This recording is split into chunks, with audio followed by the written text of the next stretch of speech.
Our first guest speaker is going to be Dr. Niamh Keane. She's a consultant haematologist from the Galway University Hospital. So first of all, a big thanks to Niamh for her time today. It's always great to have a haematologist in particular to come chat with us and explain things that we should be keeping an eye out for. And Niamh is going to share her own slides today, but as she goes through her presentation, just a reminder to everybody, if you do have questions, you can feel free to pop them into the chat box.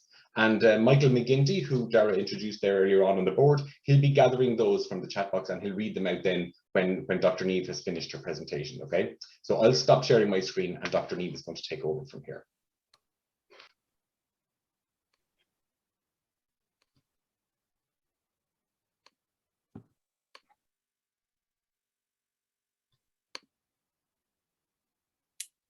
Can everybody see that? We can, yeah. Yeah. You can hear me as well, yeah? Yeah. Perfect. Okay. So thanks very much for inviting me to speak today. And I'm going to run through kind of the chief hematological manifestation of HHT, which you'll all be aware is iron deficiency and the related iron deficiency anemia. So I was asked to just mention how we monitor for iron deficiency, I guess its significance too, and the main methods of iron supplementation and when transfusion would be required. And it's interesting that about a third of people, I guess if only the HHT people who are responding have already had transfusions. So I suppose just a basic overview, just so some of the talk makes sense, just about HHT, so hereditary hemorrhagic telangiectasia.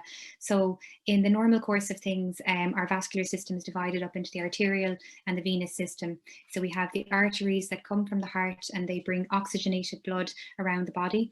When they get to the tissues, they split off into these smaller little arterioles and eventually capillaries, and this allows the nutrients and the oxygen that's carried by the blood to be released into the cellular tissues. And then on the other side of this, the wastes and the carbon dioxide that are produced in the tissues are then collected into the venous side of the capillary bed system, into the venules and eventually into the veins. So this is how things generally run in the vascular system, and it's quite an organized setup. What happens in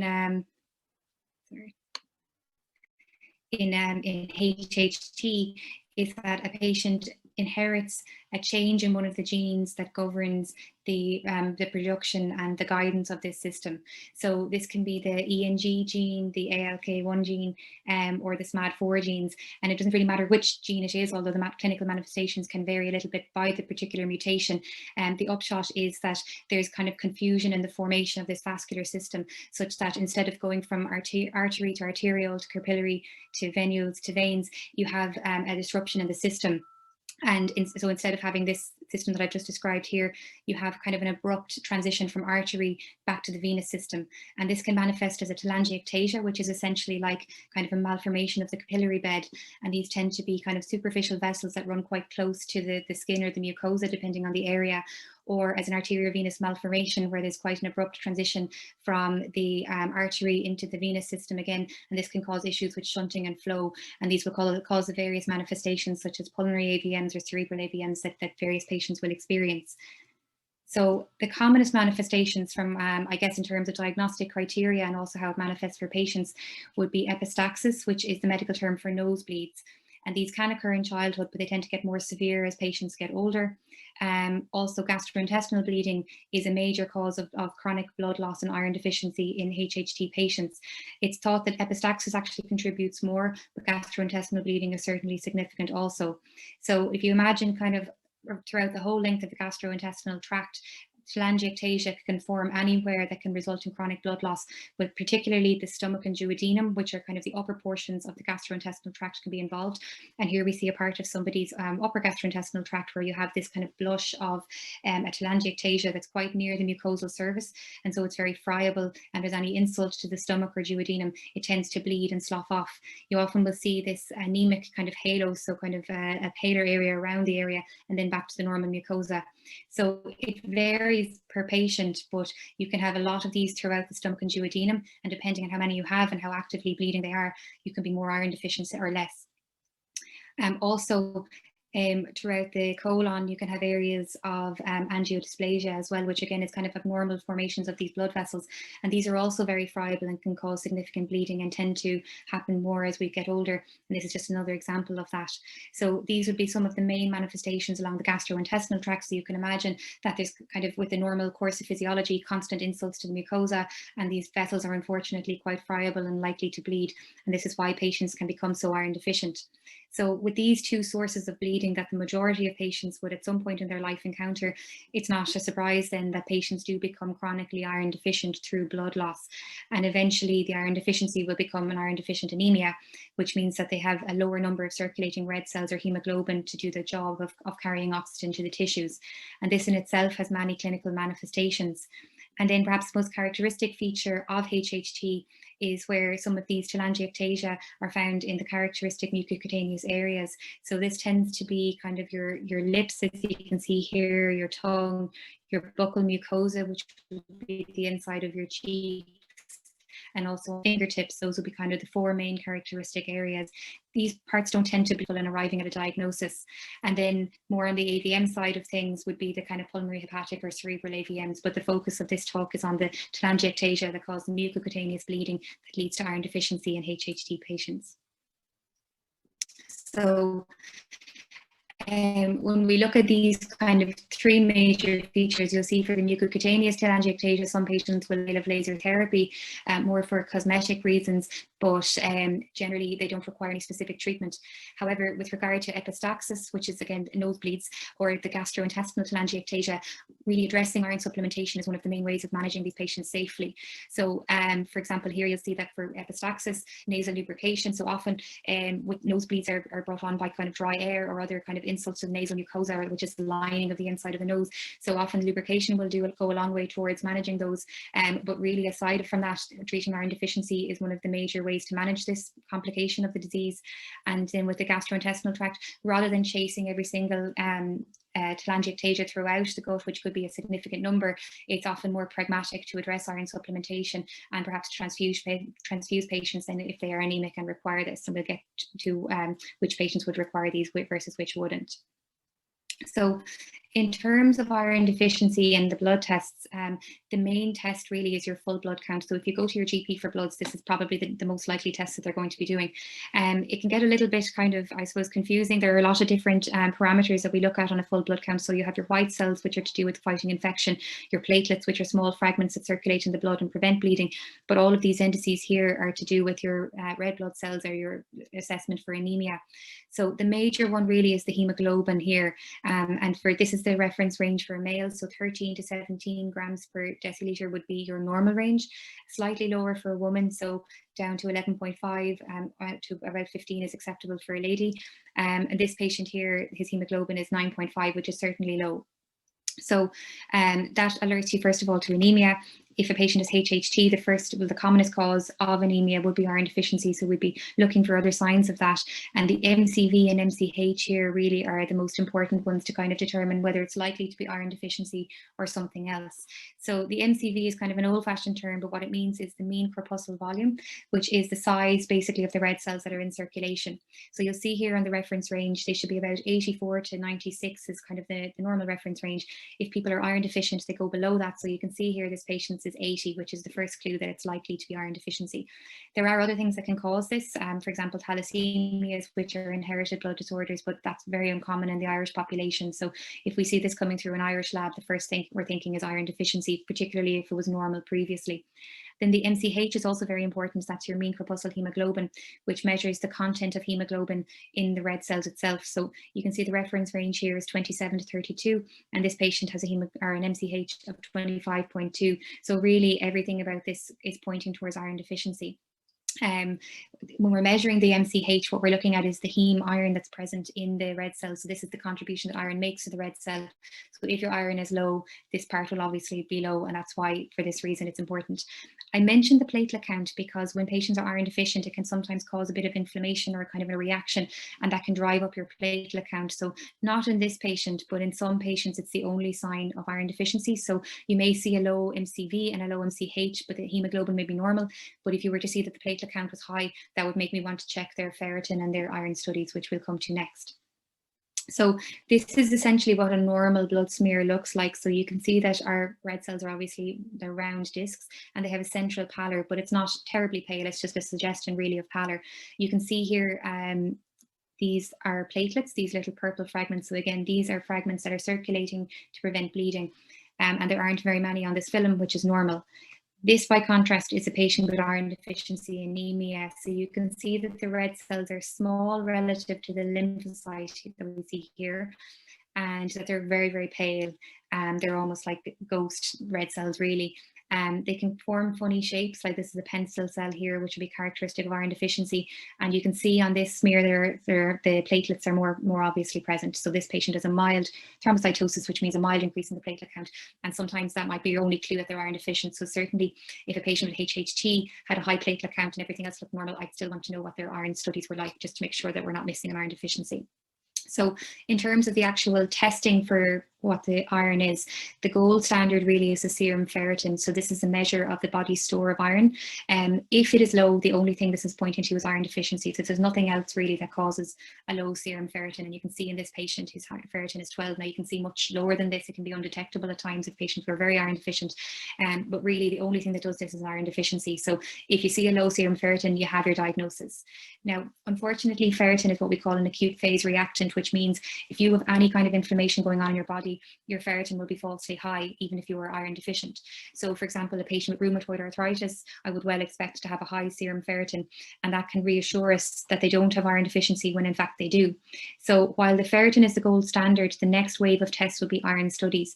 So there's essentially 4 tests involved here, where you have your serum iron, which alone can be difficult to interpret, your transferrin, which is a molecule that binds iron that's circulating.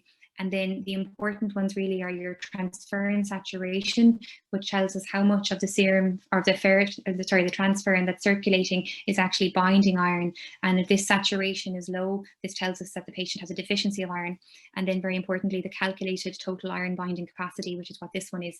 So this one is particularly useful. If this is high, the patient is iron deficient. And what it means is that the circulating transferrin is looking for iron that isn't there, basically.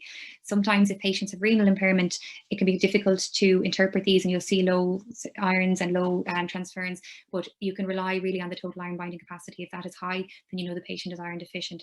So really the ferritin, if it's straightforward and the ferritin is low, that's the most useful test. But in the absence of that, if your clinical suspicion is high that the patient could be iron deficient and you have a normal or even a high ferritin, as can happen, your total iron binding capacity is very helpful in that regard. Other tests that might be useful in dealing with anemia in patients with HHT, if they're having an inadequate response to iron. So if the patient comes back to you and says that they've been taking their iron religiously and still there's no budge, there could be issues like a lack of absorption of iron.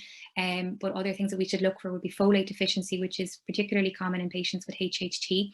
So kind of the 3, I suppose, main ingredients for kind of normal blood formation would be your iron, your folate, and your B12.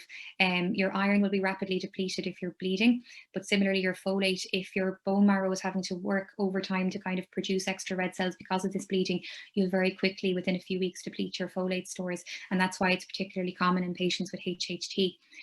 Less likely would be vitamin B12 deficiency. It takes months really to deplete your stores of vitamin B12, even if you're actively bleeding, but it is a very common cause of anemia in general, so it's one that we would generally send off folate and B12 together to make sure that one or other isn't low.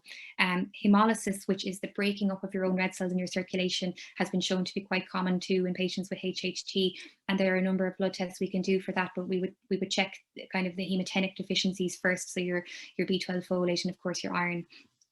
And then further testing is appropriate. So obviously, just because you have HHT doesn't mean that you're immune to other problems with blood cell counts. So we would treat patients as we would anybody else in terms of investigation once we've outruled iron deficiency. An important consideration in the Irish population is a celiac screen. So celiac disease is an autoimmune condition whereby you're unable to absorb these nutrients kind of in the duodenum and jejunum of the gastrointestinal tract, and it's a very common cause of iron deficiency and folate deficiency. So particularly in patients who have two deficiencies, so a folate and iron, or who have been taking their folate or iron supplementation religiously and still aren't improving their anemia, we would definitely in the Irish population consider a celiac screen. And it's rather unique to Ireland. We have a very high concentration of cases of celiac disease here. So it's worth considering, even in patients with HHT, that this could be in the background and preventing them from absorbing iron. So I suppose, why do we actually care about iron deficiency? So there are myriad consequences really to iron deficiency. So the obvious one is that if you're continuously bleeding and you're losing your iron, you're going to eventually become anemic and won't be able to produce normal red cells. And the ones that you do produce will be these small ones with very low concentrations of heme in them. So the symptoms of iron deficiency anemia, probably the biggest one is fatigue, and one of the first one in onset.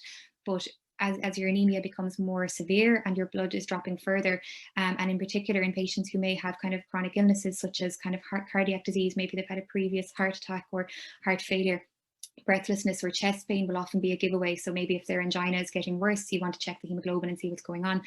Lightheadedness, palpitations, and eventually collapse if a patient becomes extremely anemic. Iron deficiency without anemia is still important. So it can cause restless legs, it can cause dry and brittle hair and nails. So you may not have symptoms of anemia, but you may find that if your iron is replaced and it was low, that you'll have niggling symptoms that will then go away. So it is important that it's addressed. It's particularly important in the pregnant population. So we have very good evidence that iron deficiency in pregnancy can be harmful, that it can result in premature births, and it can result in low birth weight babies, and that can have long-term consequences for them. So it's something that we're particularly vigilant about in haematology. And in pregnant patients with HHT, we would have a lower threshold to go to IV iron or even transfusion to prevent these complications for them. Kind of an area of study in HHT is other consequences of low iron. So aside from anemia, we know that it can upset the balance of clotting factors. So there is a described association between patients with HHT having low iron and being more susceptible to blood clots like deep vein thrombosis or pulmonary embolism. It's not thought to be a direct effect of the iron. What it's felt is that low iron, as I was saying, can kick off a cascade of increasing inflammatory markers and things like that. It can also maybe increase some of your clotting factors, particularly clotting factor 8. And that in itself can then kind of increase the patient's risk of blood clots. So while it's not a direct cause, it is a factor, and it's another reason to treat patients' iron deficiency correctly. And then we also know from studies with pulmonary AVMs that patients whose iron was low have a greater risk of complications, and if the iron is normalized, it becomes a safer situation for them. So lots of reasons in patients in general to avoid iron deficiency, but particularly in HHT, it appears to be extremely important, and I think we're only beginning to really understand the myriad reasons why. So in terms of iron replacement therapy, the simplest and the best, I suppose, is oral iron if patients can tolerate it and can respond to it. And studies in HHT have shown that even very modest doses can be very effective in this setting. And I guess it's because of the chronic kind of blood loss that's happening there, more so than other kind of absorptive issues in these patients generally. The international guidelines for HHT would recommend a 35 milligram dose of elemental iron, but anything from 35 to 65 is acceptable, and some patients may require more. It's advised that the iron is taken either 2 hours before eating or 1 hour after meals, and this is so that there's no interference with absorption of your meal and absorption of the iron. In other areas of haematology, we've moved away from daily dosing of iron because it's been shown that alternative day dosing is actually as effective, and because patients tolerate it so poorly often. But the international guidance in HHT is still for daily dosing with a move to alternate day dosing if patients are not tolerating it well. And some patients will tolerate some preparations poorly and will do fine with another. So at the start, there could be a little bit of, starting Galfer and then moving to a different one.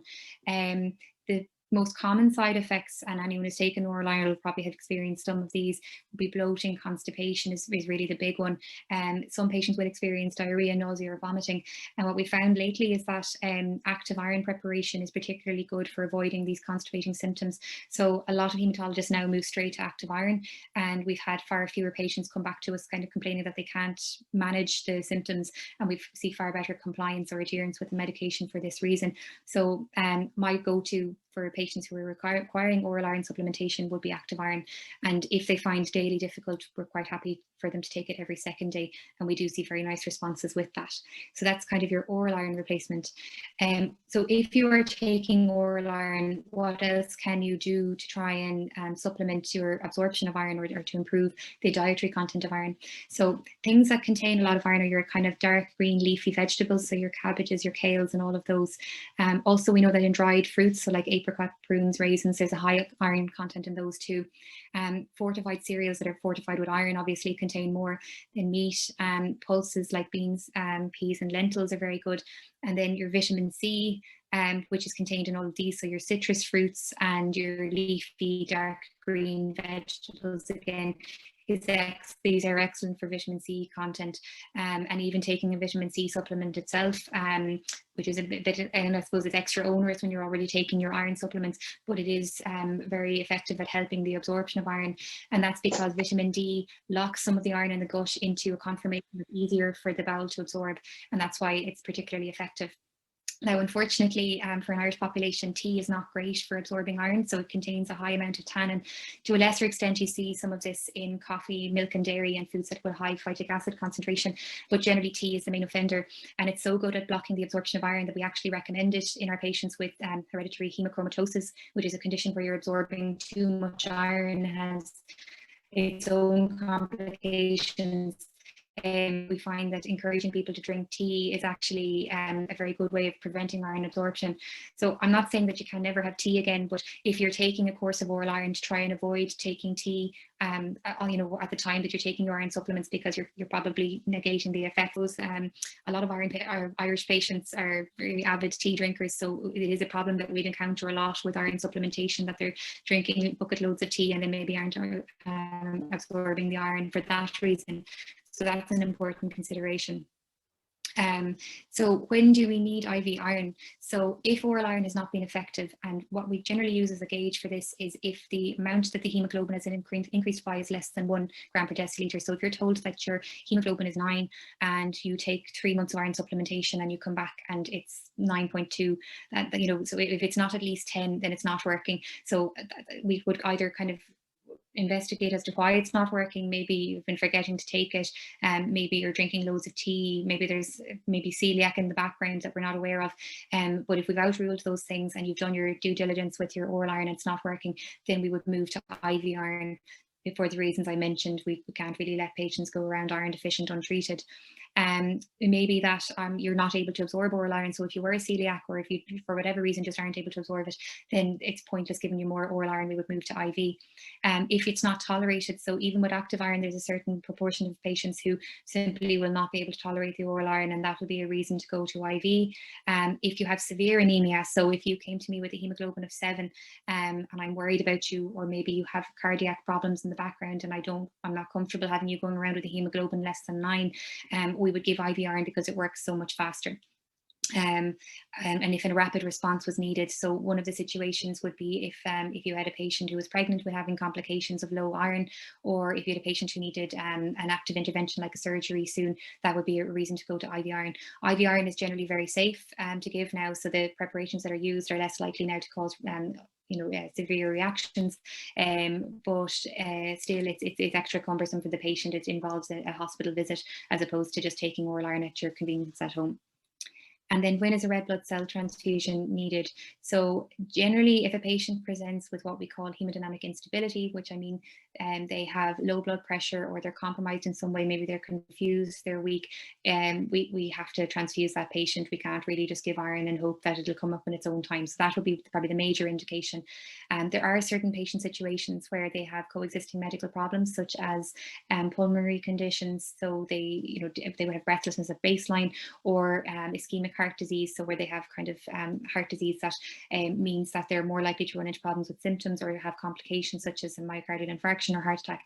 Those are patients that we would need to kind of just sort out with transfusion and then deal with the iron deficiency later to prevent them becoming anemic again. If we need to acutely increase the hemoglobin, so again, so a pregnant patient who maybe has quite a low hemoglobin and it's not safe for mother or fetus, or if they required urgent surgery and we need them to go in with a decent hemoglobin to minimize risk of bleeding or other complications, or if they're not maintaining an adequate hemoglobin despite regular iron or iron infusions. So there will be some patients who are regularly being infused with iron, and despite this, they're not managing to maintain their hemoglobin at a safe level, and the probably chronic severe blood loss. So in these types of patients, we may look at interventions like APC, so photocoagulation to prevent bleeding from telangiectasia, or angiodysplasia. But while we're trying to sort those patients out, we would have to maintain them with red blood cell transfusions. And then you'd have the occasional patient who, despite adequate management of the GI sources of blood loss and regular iron infusions, they simply can't maintain the hemoglobin because of persistent ongoing blood loss, and that would be where the role for the red blood cell transfusion comes in. So really the take-home points from this are, I hope I've impressed on you the importance of the significance, I guess, of iron deficiency and iron deficiency anemia. And in the general population, it's not good to be iron deficient or have iron deficiency anemia, but particularly with HHT patients, there appear to be extra indications or extra reason to want to correct their iron and keep them at a level of iron repletion. Prompt recognition of iron deficiency and prompt replacement is very important. And as I was saying, often the clues on the bloods, the standard clues of the low NCV, low NCH, and low hemoglobin won't be there. Sometimes it'll be an increase in the platelet count that will alert you, and that's an important point for us as haematologists not to miss. The serum ferritin being the gold standard, but again, if this is high and you're still suspicious, do proceed to the iron studies and get those studies so that we can definitively outrule iron deficiency. Our starting point is always oral iron, but we have to accept that not everybody will be able to tolerate it or will be able to absorb it, and then we will have to move to IV iron. And where indicated, red blood cell transfusions, even if it's done quite regularly, are necessary. And then measures to improve iron absorption and to avoid products that will reduce your absorption. So again, to avoid the tea if you're taking iron supplements, and to try and increase your intake of vitamin C to help absorption of the non-heme iron in the gut. So that's it, and thank you very much for your attention, and I'll be happy to take any questions. Fantastic, thanks a million, Niamh. So just to remind everybody again, Michael McGinty has been gathering questions in the chat box. So we'll cover what Michael has gathered so far, and then if anybody does have a question for Niamh directly, you can just unmute and you can ask Niamh directly. But we'll go to Michael McGinty first. Are you there, Michael? Indeed, yeah. Thank you very much. It was a great presentation. You had an awful lot to get through. You did very well. It was very, very, very interesting. Pity about the coffee. It wasn't the best news in the world, but anyway. Obviously, patients at Galway are lucky that they can go into you, and I'm very lucky I've got Dr. Ruth Morrell here in Letterkenny, so anybody from Donegal can attend her. The question I have here, one question is just, does Dr. Keane know of any haematologists familiar with HHT in the Dublin area? I don't, but I can find that out actually quite easily for you. I'm not sure who would take most of the referrals. I say I have so many different hospitals, but there's probably one particular person with an interest. I'll find that out and I'll come back to Dara maybe on that. Brilliant, thank you very much. That was the one question that we had. Thank you. Actually, I have a question. So given the information that we heard there about iron and I think it was folate and vitamin B12, would you recommend that HHT patients be on a multivitamin all the time? I don't think they necessarily have to, but I certainly don't think it would do them any harm. And in particular, if it contains vitamin C, that would be very advantageous. But I don't think they necessarily, I wouldn't mandate it, but it certainly wouldn't be any harm to them. And in particular, taking folic acid. So if you did have any history of hemolysis, which is the breaking up of the red cells, the nutrient that you tend to go through the quickest is folic acid. So then we would always keep those patients on folate supplementation. So it's a good idea, but again, we'd be monitoring a lot of this stuff if they're under our care, just to make sure if they are running low on B12 or folate, we'd always check it really, along with the ferritin. Okay. Does anyone else have a question? Again, if you're on a tablet or a phone, you'll have to tip the screen there to see the menu to unmute. So Dara, did you have a question? I just wanted Niamh to say thank you very much for highlighting the ferritin and transferrin. A lot of us know about keeping an eye on our ferritin, but not a lot of us know about the transferrin, which is kind of the extra store of ferritin. But I take that home with me for sure today. So thank you very much for that. It really was a very interesting presentation. Great. And I suppose if your ferritin is low, you don't need the other tests. If you are a person who, their ferritin does run low and they're iron deficient, that's that's adequate. It's only for people where I guess it's less clear, or the ferritin is normal but you know there are deficient, that's where it comes in. But yeah, it's a useful one for us to know as well, and make sure that we're checking in clinic. For sure. Any other questions there? Okay, great stuff. Listen, again, Niamh, thanks a million for your time today. Fascinating stuff. And it's great that we actually have the recording as well, because there's a lot of detail there that we get to revisit kind of at our own pace, or for family members of the people who are able to attend, they'll be able to follow up on this later on as well. So thanks very much for your time today. Thanks.